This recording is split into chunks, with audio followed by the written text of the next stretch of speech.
শিশুর জন্য আমরা বুঝতাম যাই না করেন কে ভিডিও করেন কে তাহলে আচ্ছা রানি মাছ কিছু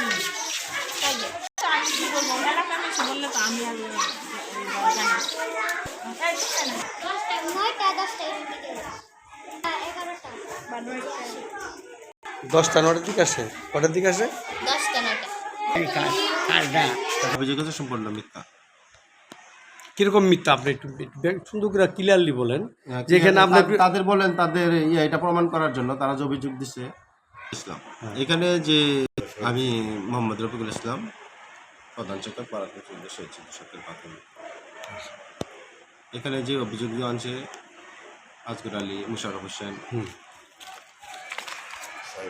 জয়নাল সাইফুল মিয়া হোসেন রাজাউল মুশারফ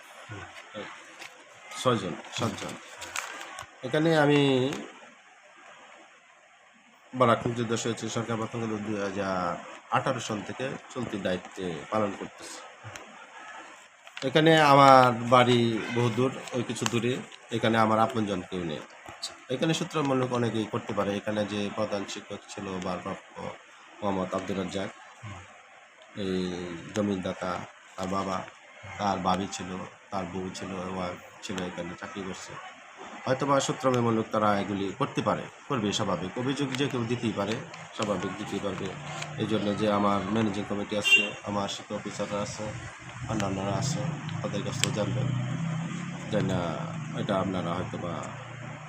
সত্যতা যাচাই করবেন একজন দিতেই পারে অভিযোগ অস্বাভাবিক কিছু না। অভিযোগ আমার বিরুদ্ধে যেগুলি আনা হয়েছে সবগুলি আমি মিথ্যা এবং মিথ্যা বানোয়াট হ্যাঁ আমাকে প্রধান শিক্ষক পদ থেকে এখান থেকে তাড়িয়ে দেওয়ার জন্য বা এখান থেকে যে সহকারী শিক্ষক সে যাতে প্রধান শিক্ষক হতে পারে এরকম একটা পায়তারা লিপ্ত আছে। এটা নিয়ে ইউনিয়নে বা অন্যান্য গভীর ষড়যন্ত্র চলতেছে। এখানে যে শিক্ষক ছিল সেও এখনও লিপ্ত আছে এবং যেভাবেই যে মূল্য হোক প্রেশার কিক দিয়ে মানে আমাকে এখান থেকে যেভাবে হোক এখান থেকে সে তাড়িয়ে দিবে নাই আজকে উনি নাই এটাই আপনারা দেখবেন ওই এখানে তাদের আত্মীয় স্বজন থাকতে পারে আত্মীয় স্বজন আছে গ্রামে তো আরও সদস্যরা আছে এই 4 জন বা 6 জন তো সদস্য না এখানে আরও অভিভাবক আছে আমার স্কুলে মনে করেন 205 জন ছাত্রছাত্রী আরও অভিভাবক আছে না এই 4 জন মনে করেন আর আমার ম্যানেজিং কমিটির সদস্যরা আছে সভাপতি আছে তাদের কীরকম টাকা তোলা আসবে না আমার কাছে বলে সকালে স্কুলে আসছিল সকালে স্কুলে এসে স্বাক্ষর করছে আসছে ক্লাস করছে এখানে সে উপজেলা শিক্ষা অফিসে তার বিরুদ্ধে একটা অভিযোগ দিয়েছিলাম আমি মনে করতেছি হয়তো বা এটার পরিপ্রেক্ষিতেই এই অভিযোগটা দেওয়া হয়েছে এই অভিযোগটাও আমার অভিযোগটাও আর বিষয়টা রিকমেন্ড করে উপজেলা শিক্ষা অফিসে এবং এটা গতকাল বর্তমান এমপি মাহমুদুল হক সায়াম স্যার সে তার স্বাক্ষর আছে আপনারা দেখতে পাবেন মানে এটা উপজেলা শিক্ষা অফিসে স্বাক্ষর দিছি স্যার সায়াম স্যার করে দিচ্ছে আর কি সুভাষ করে দিচ্ছে সুভাষ এখানে ওই যে এমপি প্রতিনিধি ছিল তারা ছিল রতন স্যার ছিল এবং রতন স্যারের সাথে আরও রাজনীতিরা আইনুল স্যার আসছিল আপনাকে তারা এই জিনিসটা করে পরে করে দিচ্ছে